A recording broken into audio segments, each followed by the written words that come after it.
gosh, I feel like I haven't talked to you guys in like a little sit down chit chat style, I don't know, video in a while. It's just been very, very busy at our house and I thought it would be fun to kind of catch up. I put a little poll on my YouTube channel yesterday just asking like, what type of content do you guys want to see? I know there's not a ton of you guys, but there is my core group, and if it's more vlog style stuff as we come into summer, I would love to give that to you guys, like day in the life.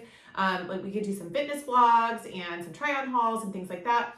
Or if it's more just like fitness based content, I am totally happy to stick to the original plan of this channel and just do that. I do tend to get kind of bored with content, and that's why I love switching between having my Instagram community and my YouTube community, and that's kind of really starting to overlap in such a cool way.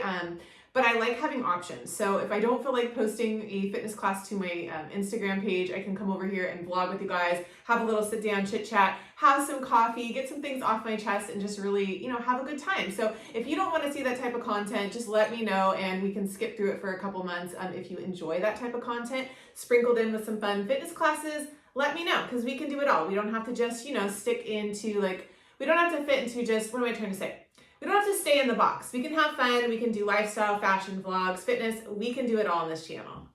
I also want to say, before we get into the topic of navigating social media in a healthy way, that I don't know how I'm feeling about these sleeves. I ordered this top from Amazon because, of course, you know, of course, it has a leopard on the front of it, and I thought it was so cute with the white and the black.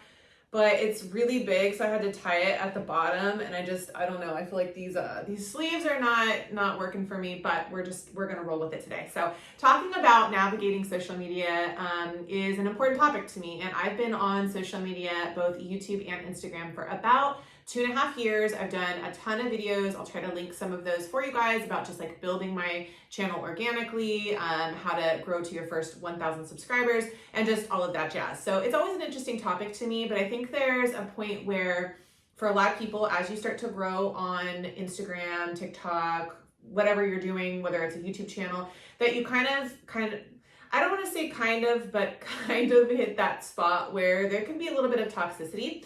And I did run into that recently, and I've also made a video about that. I did take like a little mini break from social media just because you never really know who you're dealing with. And I'm a pretty social person, especially online, and I really like to connect with other instructors. I like collaborations. I just recently did one with Taylor Toned, which there's a short posted here, and there's also a little video on my Instagram page. So I really like connecting with other people in the industry and just, you know, doing things together. I think it's a good way to grow and just build good connections.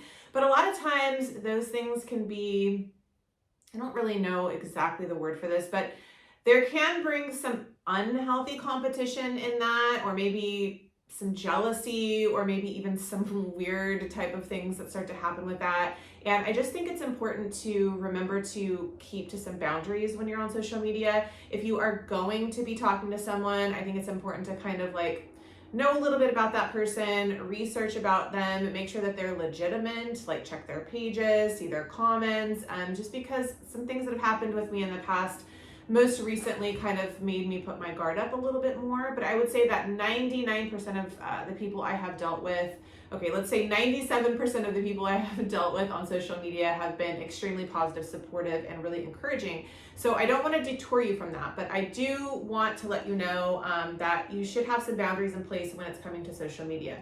If you're dealing with individuals who are, you know, in the same industry as you, who are like, if you're in the beauty industry, or you're a mommy vlogger, or you're somebody who's doing a lot of health and fitness based content, I think it's really cool to collaborate and talk to those people and find ways that you guys can, you know, build your platforms together and lift each other up. But if it's just random people who are commenting on your YouTube page, your Instagram page, your TikTok page, or whatever, don't feel any obligation that you have to respond to those comments or that you owe anybody really anything. As I mentioned, you do not know who you are dealing with on the other side of the camera, so it's just important to be really safe and conscious about that.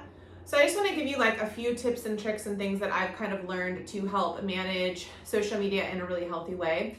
So I tried to kind of time block how I'm using social media. And like I said, I'm a creative person, so I really like creating lots of different styles of content for YouTube and for Instagram. And when I get bored with one, I switch back to the other. And lately I've really been finding myself enjoying Instagram a lot more. And I've been posting a lot of like short form content on YouTube, but I haven't done, anything very regularly since the incident that happened most recently on here, just because I've been a little bit guarded, but it's time to get back into it. So number one is to really time block your social media. So I usually get up about 5:30. It just kind of depends on the day in the morning. And then I'll spend like my first 30 or 45 minutes, maybe drinking coffee, going through my social media, replying to any DMs or comments or anything that might be on my YouTube page or collaborations that I might have in my email, and just kind of doing that work so I feel good about it. And then I might go through for like another 10 minutes and then respond to all my friends, like their posts, give them a little bit of love.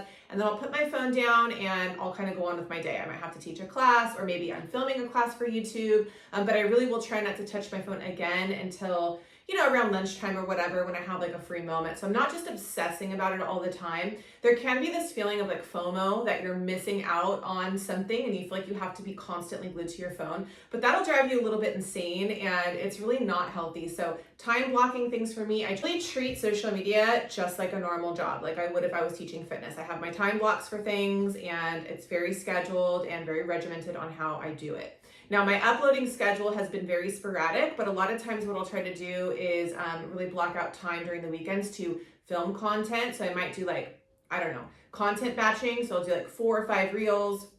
You can literally put them in to your Instagram page and set them to like the times that you want them to be released. So that's really easy. It doesn't take a ton of time to do that. And then I'll maybe make, a mini class for you guys on YouTube, or maybe even a full-length class. It just depends on how my weekend goes. But in doing that, I feel less stress and I feel like it's just very simple as I go into the week. Another thing I've talked about is don't feel the need to overshare with your audience. I think as creators, sometimes we might feel a little bit like we need to share a lot of stuff, because as your channel or your Instagram or your TikTok or whatever it is, like I said, you're doing, starts to grow a little bit, people start becoming really invested in you. They want to know more about you, your personal life. They want to know the details, right? But you don't have to share anything you don't want to share. And this is something I also touched on in a previous video about online safety. So you are in control, you are the creator, you are the boss. So you get to choose what you want to share with your audience. And if it's something that you just simply don't feel comfortable sharing, just don't share it, and you don't even need to give anybody a reason why you don't want to share it. It's just as simple as I'm not comfortable with sharing that, or just don't even respond to the message. I think it's just very important to keep those healthy boundaries. So another thing that I want to just touch on really briefly about social media is just making sure that if any social media relationships are becoming toxic to you, if they feel like they are becoming not supportive and they are becoming more there's jealousy building, or there's just things that you don't like, simply just remove that person from your page. Or if it's someone maybe that you've connected with long term, maybe it's as easy as sending them, an nice DM and just saying like, hey, I just feel like this relationship isn't working out very well online anymore and I'm going to remove you. I mean, what's wrong with being honest with that person and just really letting them know? People can be triggered by different things. You could be triggering this person you don't even know. Sometimes it's sharing things about your life that maybe that person has gone through that they don't want to listen to because it is triggering to them, certain topics. There's a lot of things. So just be understanding of that too. And if someone removes you, then don't take it personal. And that's the very last thing. I think I said this was going to be the last thing, but this is really the last topic, is do not take anything on social media personally. You just can't. There's a lot of people who literally just go on social media to troll and to just like, that is their job and they love doing it and it makes them feel good about themselves. So you really, at the end of the day, cannot take it personally. And like I said, if you are in control of your social media, you can have your comments held for review. You can turn your comments off. You don't owe anybody anything at the end of the day. So if you want to create content that you want to create, as long as it's healthy content, it's helpful content, and it's not problematic content, and that's a whole other topic that we won't get into today, I think you should just do what you want to do, what makes you happy and what makes you feel creative. So In other things in my life, I'm still teaching my classes. We just had a wonderful event at our house for Earth Day, which was super fun. We had a big event. My husband and son had a bunch of their friends over to skateboard. We barbecued. We did a little avocado guacamole making contest, which was so much fun. And I think we're going to make it like an annual Earth Day celebration. So yeah, so just lots of things coming into summertime. I've been trying to like rack my brain and think about like, what could I call this? Because Vlogmas was really the last time that I was on here with you guys, like steadily bringing you vlogs and content, because it's just my favorite time of year. And I mean, let's just be real. I look forward to it, and I've done Vlogmas for the past 2 years, and I'm looking forward to doing it again. And at my house, I've already told my family, they think I'm insane. I'm like, okay, well, the countdown to Christmas officially begins now. And they're like, Mom, like, seriously, you have like 7 months, like, you're insane. But I'm just like, I already feel it. Once summertime comes around, I know that it's going to go so fast in the blink of an eye. We're going to be into September, school's going to be in session, and then we're coming into pumpkin spice time, and we're coming into the holidays, and just all of the things that I look forward to. So, what was I saying? So we're going to do some kind of vlog style thing for summer. I don't know. I need like a catchy name, like, you know, Vlogmas, there's Vlogtober. It can't be Vlogmer because that just doesn't sound right. But if you have any ideas of what to call my little summer vlog series, let me know in the comments. I'm gonna quit rambling. I wanted to just get on here today, have a little bit of coffee, chit chat with you guys, catch up. Let me know in the comments too. What have you been up to? Do you have any summer travel plans? Like, let's just catch up. So I love you guys so very much, and I will see you very soon in the next video. I don't know what it'll be. Maybe a workout, maybe a vlog, maybe a day in the life. Who knows? But I'll see you guys soon. Love you so much, and have a wonderful day.